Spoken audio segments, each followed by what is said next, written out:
महाकुंभ हादसे के लिए जिम्मेदार लोगों पर घोर दंडात्मक कार्रवाई हो। जिन्होंने सच छिपाया है उनको दंडित किया जाए। हम डबल इंजन की सरकार से पूछते हैं, अगर अपराध बोध नहीं था तो आंकड़े दबाए, छिपाए और मिटाए क्यों गए हैं?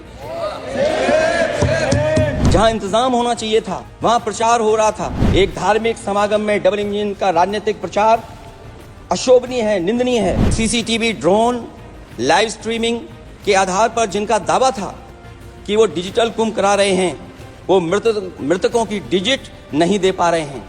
एक तरफ तो जो लोग डिजिटल डिजिटल डिजिटल अध्यक्ष महोदय कहने को थकते नहीं हैं, लेकिन जब कुंभ में इतना बड़ा हादसा हो गया है तो यही सरकार डिजिट नहीं दे पा रही है। धन्यवाद। प्रस्ताव पर चर्चा माननीय अखिलेश यादव जी।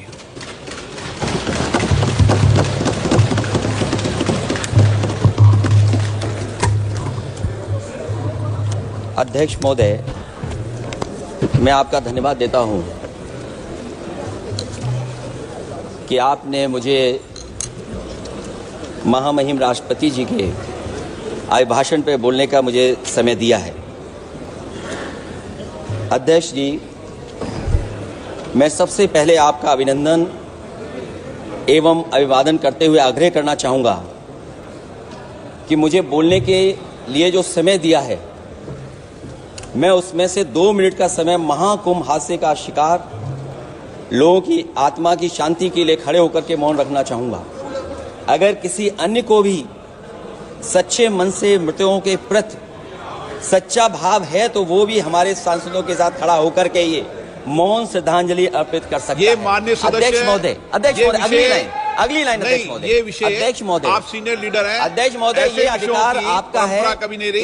ये मैंने विषय मेंशन करते हुए भरोसा है, इस विषय पर मौन कर दिया था, इसलिए अध्यक्ष का अधिकार है। हाँ, मैं वही अध्यक्ष महोदय, ये जो बात मैं शुरू कर रहा हूँ, जहां मैंने मौन 2 मिनट के लिए श्रद्धांजलि की बात की है, ये अधिकार मेरा नहीं है अध्यक्ष महोदय, ये अधिकार आपका है।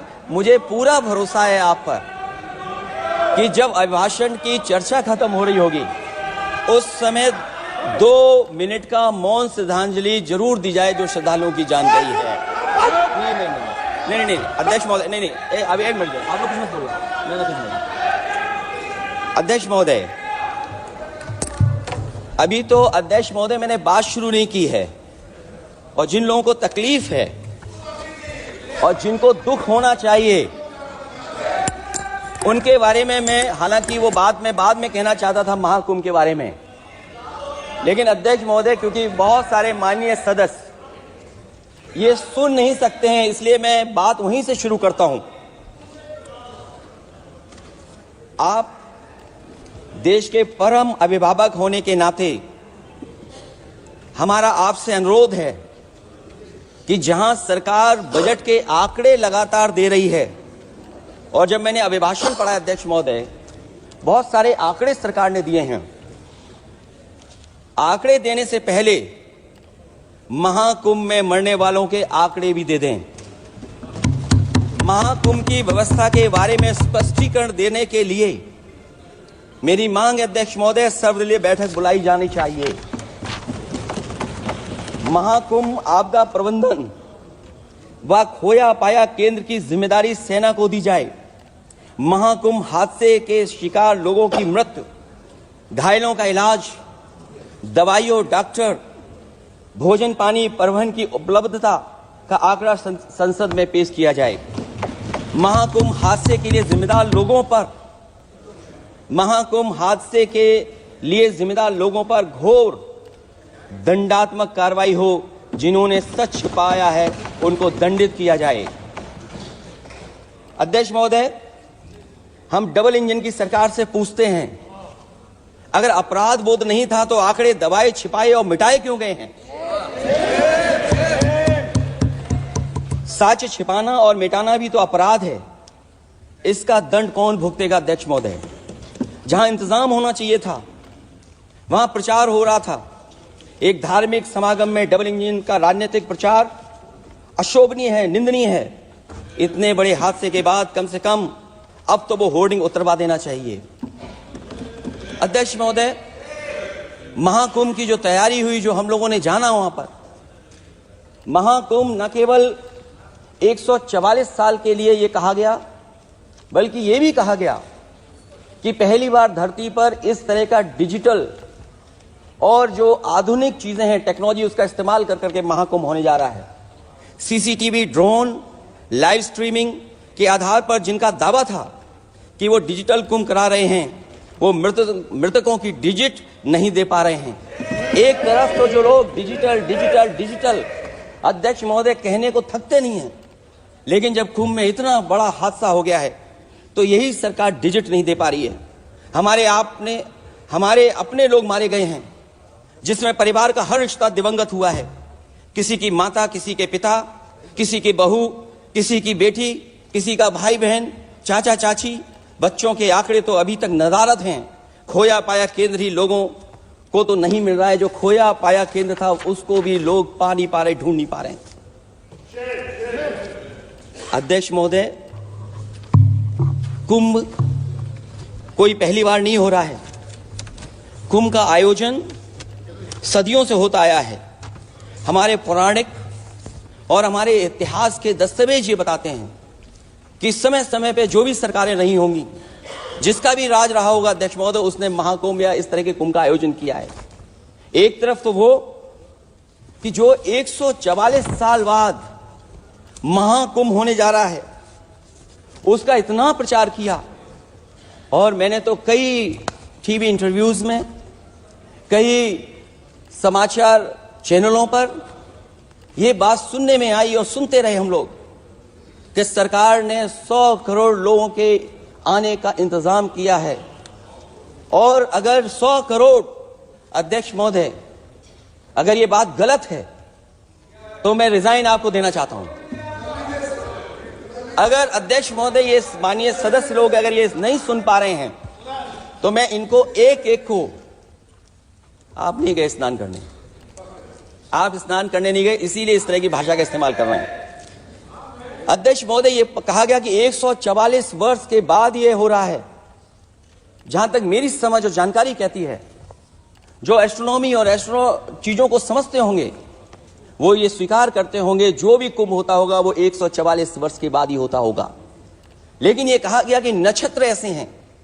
तो मैं अध्यक्ष महोदय सरकार से कहना चाहता हूं कि सतयुग से लेकर के कलयुग तक ये सनातन परंपरा रही है कि संत, महात्मा, साधु समाज मुहूर्त के हिसाब से शाही स्नान करते हैं। उसमें नक्षत्रों के हिसाब से जो सहयोग बनता है वही शाही स्नान का मुहूर्त होता है।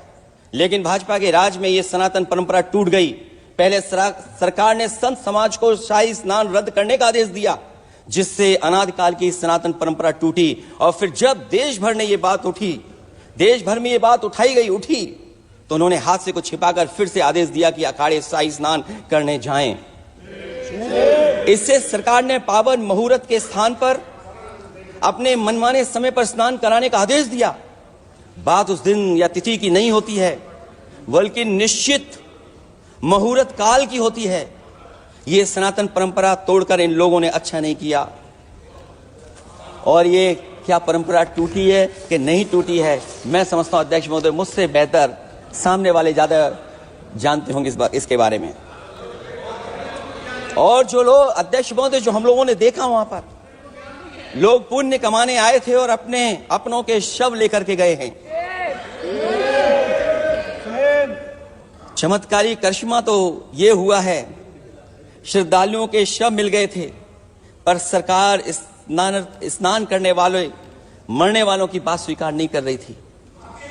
और इससे ऊपर ये बात जो वहां पर और हुई, अध्यक्ष महोदय, जब ये जानकारी हो गई कि कुछ लोगों की जान चली गई, लाशें हैं जो मोर्चरी में पड़ी हैं, अस्पताल में पड़ी हैं, उसके बाद सोचिए सरकार क्या कर रही है। अपने सरकारी हेलीकॉप्टर में फूल भर करके फूलों को डालने का काम किया। सोचिए, ये हमारी कहां की सनातनी परंपरा है। मैं जानना चाहूंगा सदन के माध्यम से हमारे माननीय सदस्य बताएं कि जहां लाशें पड़ी रही हों, न जाने कितनी चप्पलें पड़ी थीं, न जाने कितनी चप्पलें पड़ी थीं, न जाने कितने कपड़े पड़े थे, महिलाओं की साड़ियां थी, कपड़े थे, लेकिन उनको कैसे उठाया गया? उन सबको उठाया गया जेसीबी मशीन से, ट्रैक्टर की ट्रॉली से, उनसे उठा करके कहां फेंका कोई नहीं जानता, लेकिन जब उनको लगा कि वहां से बदबू आ रही है तो यही सरकार के लोग छिपाने लगे हैं। यही आपका महाकुंभ का आयोजन था, और हर बात को छिपाने के लिए न केवल ये लोग मीडिया का सहारा ले रहे हैं, मीडिया का सहारा लेते लेते सुनने में आया है कुछ दबाव और कुछ स्वीटनर भी दिए जा रहे हैं जिससे उनकी खबरें बाहर ना आ जाएं। और अगर अध्यक्ष महोदय ये बात सब गलत है मेरी, अगर ये बात सब गलत मैं कह रहा हूं, तो अभी तो नेता सदन को भी भाषण देना है। और मैं ये बात और कहना चाहता हूं, आप अपनी तरफ से जानकारी कर लीजिएगा। हमारे उत्तर प्रदेश के मुख्यमंत्री जी ने शोक नहीं प्रकट किया था। जब देश की राष्ट्रपति और प्रधानमंत्री जी ने शोक प्रकट किया, उसके बाद 17 घंटे बाद सरकार ने स्वीकार किया। अध्यक्ष महोदय, ये वो लोग हैं जो आज भी कोई सच्चाई स्वीकार नहीं कर सकते। इनका रास्ता क्या है मैं नहीं जानता हूं, कहां ले जाना चाहते हैं।